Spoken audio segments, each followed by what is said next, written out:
Welcome back to Kerbal Space Program Interstellar Quest. We have arrived at episode number 22 already. And the subtitle shall be Creating the Shire. And I'll explain a little bit down the episode what that actually means.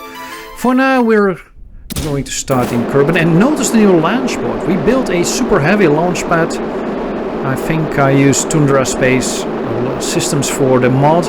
And it's another Hyperion, yeah. So I don't think you've seen many other rockets in the last episode, but the Hyperion is becoming a trusted workhorse for us, getting heavy space cargo into orbit. And today is no exception, because on top of this Hyperion is a 95-ton liquid fuel tanker, liquid fuel and oxidizer. I think the oxidizer is heavier than the liquid fuel, at least in KSP.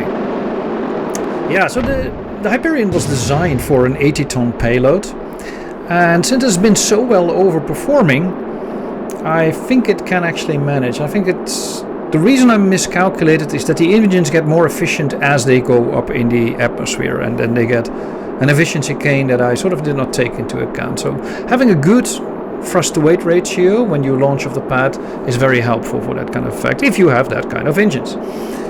And if not, you should pick different engines. Anyway, we are pushing this payload to orbit, and you can see we are going to need a second stage this time. And it sadly also means we won't be landing the first stage, because we just blew up the control node, the parachute, the fins, the whole shebang. And we can get rid of this nose cone. We're not using a fairing. The fairing alone was 4 tons. So, and the nose cone is something like 0.4. And I guess this tank is streamlined enough. So in the last episode we dabbled with space planes. And we dabbled in... basically we talked about making cost to orbit more cost effective. And I have no idea why the Hyperion logo is mirrored on that craft. Probably should look into that one back in the VAB. Yeah, so more affordable access to space. And we talked about getting more affordable access to low Kerbin orbit, but of course we have a thriving community on the Mun, and it's only going to grow over the upcoming episodes. So we're definitely going to need some more power to get there.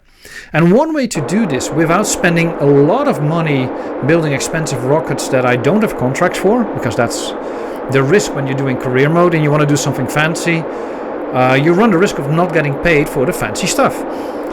So the way to work around that is to find cheaper ways of getting to your infrastructure. And we're doing this by placing a liquid fuel tanker in low Kerbin orbit. We're going to dock this to our Kerbin space station. Remember we called it Space Sport, I think, in the tracking station, for a very good reason. It's always been the intention to make this an international hub. And you may remember we started out with the space station as a place for people to hang out and then to grow crystals, to do some science. And then the new space station was really about the big stuff, having science up there, having crew quarters, briefing quarters. So this is sped up like 10 times. So this was a very, very heavy piece of equipment. So we went very slowly.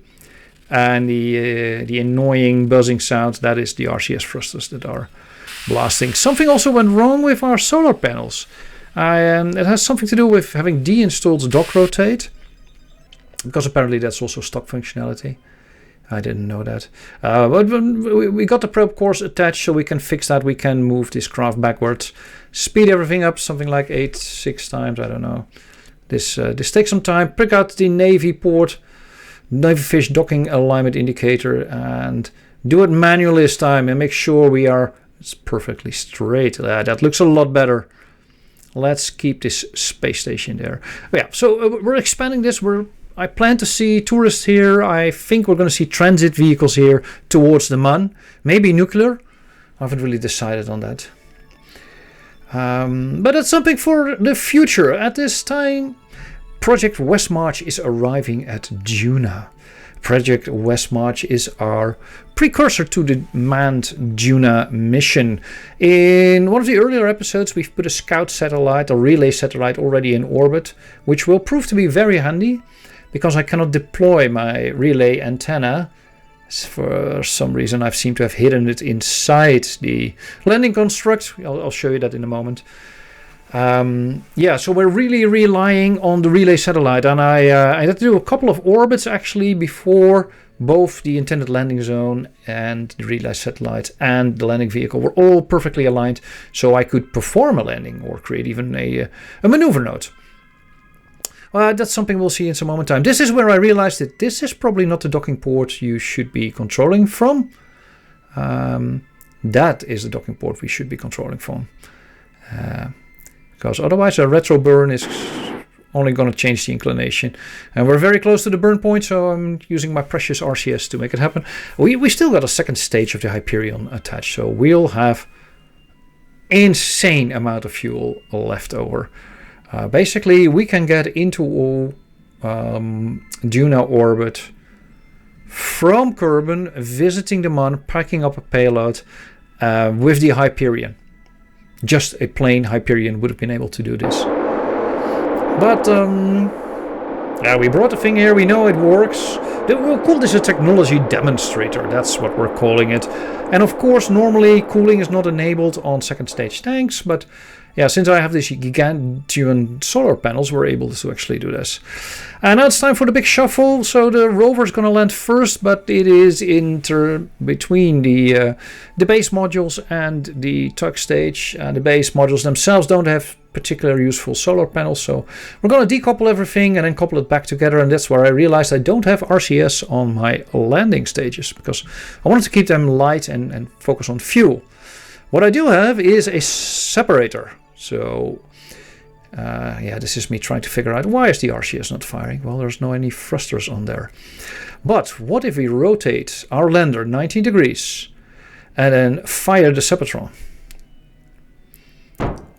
According to Newton's third law, every action has an equal and opposite reaction of the same magnitude. So, as we're pushing the mass of the decoupler away, it means that the spacecraft can move back. And now we can dock the two together and we can see Goliath 2, making sure we don't make our base module powerless. While we start fiddling out where is my control unit where I should be landing my my rover with. And yeah, you can see me trying to figure out the best way to land.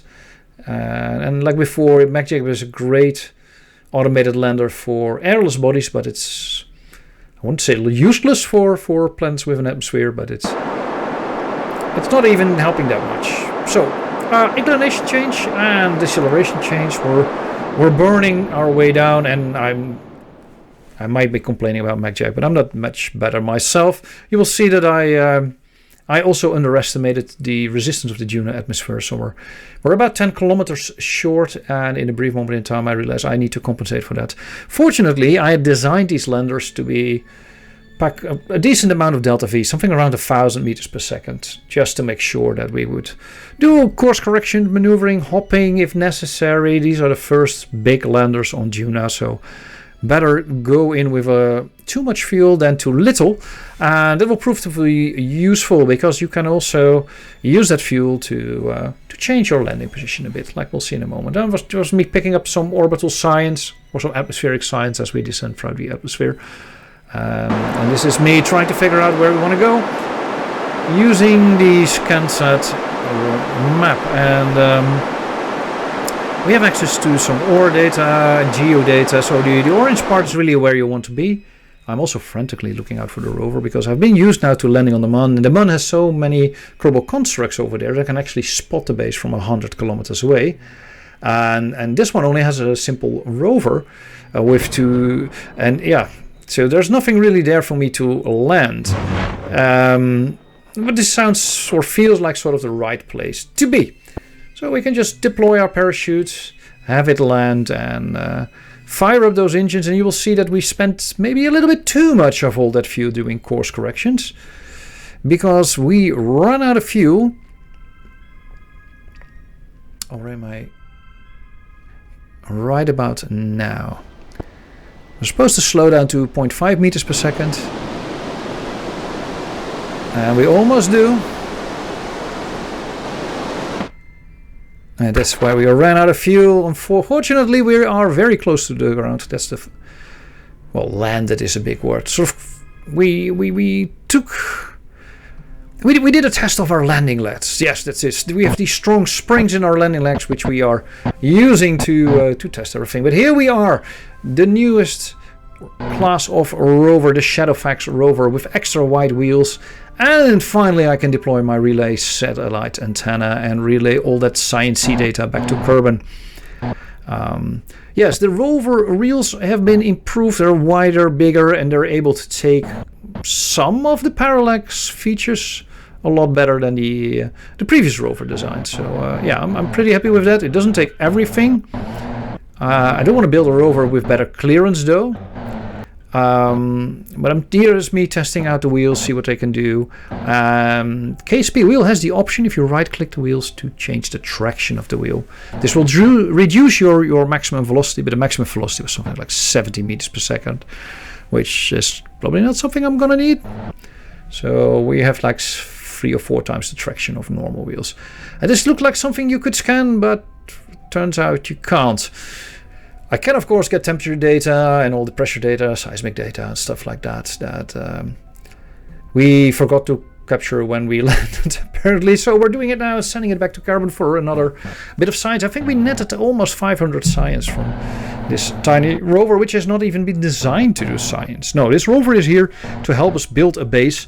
It will serve as a utility rover, a scouting rover. It helps setting up the place, looking for even ground, which is turned out to be not that easy. So at some point I gave up and used Kerbal constructs to just flatten out a piece, which was reasonably flat in the first place, but still, like, I struggled a little bit finding something that was more than a couple of degrees off.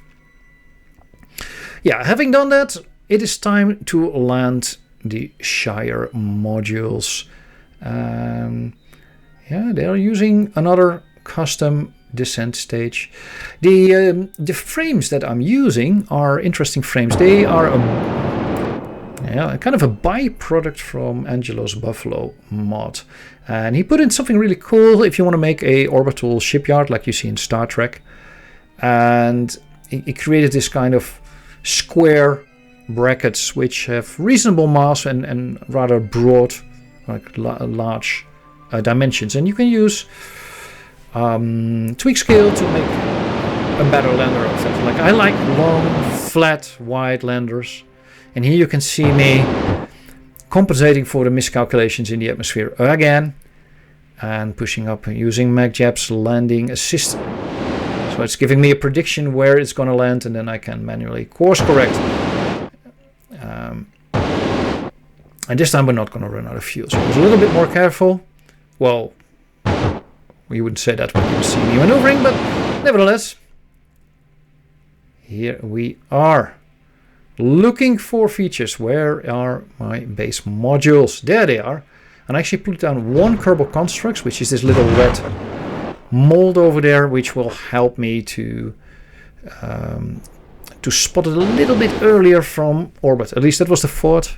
And you can see me try to get closer to my rover and not land at all the bricks, which unfortunately I missed it by a couple of meters. Now, however, the modules are down, so we can decouple the payload and then safely park our landing craft a little bit further away, because, hey, you know, that might be super helpful. But before that, we sent our trusty rover, nicknamed Shadowfax, over there to start exploring, maybe use the cameras to inspect the landing craft and see if everything is okay. And once they've settled in, they're going to deploy the power unit. And this also took a lot of fiddling with the legs. The legs can go pretty high and pretty low. And we've deployed the payload of the rover, which is a relay power station. And it has a relay antenna, it's got some really large solar panels, and it's got a fuel pump. Well, it's not really pumping fuel, it's pumping the resources. So now other parts that have a fuel pump can actually use that to connect to it. And here we are disconnecting our Shire modules and taking the sky crane off. Not really a sky crane, well, I think it's a sky, well, you can call it a sky crane. And initially I thought, oh, let's recycle that because it's a nice piece of hardware. And then we lost control because the relay satellite got occluded or something else happened. And yeah. Alright. This is sped up more than 10 times almost. Because obviously you go very slowly and quiet when you bang into aluminum modules, trying to make them fit. Changing the tension on the suspension will allow you to move your rover diagonally, as will the SAS wheels, but it takes a lot of fiddling. And once you've got it connected, and you can play with the traction on the different wheels and get free of the rocks. Yeah, this took over half an hour in game time. But yeah, here we are. Shifting aluminum modules across the rocky surface is apparently the way Kerbals do business. And we have deployed our first module, which is our laboratory module. Or is it? No, this is the greenhouse module. And you gotta love this. This module, I'm thinking really hard about what the name of the mod is. It's not colony, it's some kind of colony mod. I will try to look it up and put it in the comments if I can. It's a really nice mod. It's got a couple of other modules, but I really favor these one. These are based on the European Space Agency's Moon Village concept. And I think for me this actually makes a lot of sense to build your base like this. Well, not like this, but you know what I mean. Like having an inflatable habitat, but then covering it with the material that is native to the planet themselves. And in this case, this would be red regolith. Parallax, of course, made it slightly different shade of red. And the texturing of the craft cannot be changed that easily, so yeah, there we are. But we'll roleplay that this is freshly dug up dirt, which of course has a slightly different color. And here we go. This is the Habitats Annex / laboratory module. Deployed in a similar fashion. So we have an inflatable module and we're covering it with dirt dug straight from the Duna soil. And here we are. The first base is operational and waiting for its occupants, which are probably going to take 2 years before they get here. But it's probably what you would do. You would send a mission in advance, making sure everything works before actually sending people over there. Meanwhile, our Jool Explorer, the second of our last Goliath space tugs, has made a course correction and put us in a polar orbit for Jool, and that's for a particular reason, because we have 4 relay sets on board that we're going to deploy, and then we're going to make another 8 meters per second course change to go back into an equatorial plane and have an intercept with Tylo. But these satellites carry about 600 meters, 500, 600 meters per second of delta V, and they will serve us as a relay network around Jool. And as soon as you have the orbits slightly different, they will over time end up in different orbits, and that should all be fine. The 4th one refuses to disconnect. This is the magic and famous port problem in KSP. I'll fix that in the config file, maybe or maybe not, but that's something I'll tell you in the next episode. Until then.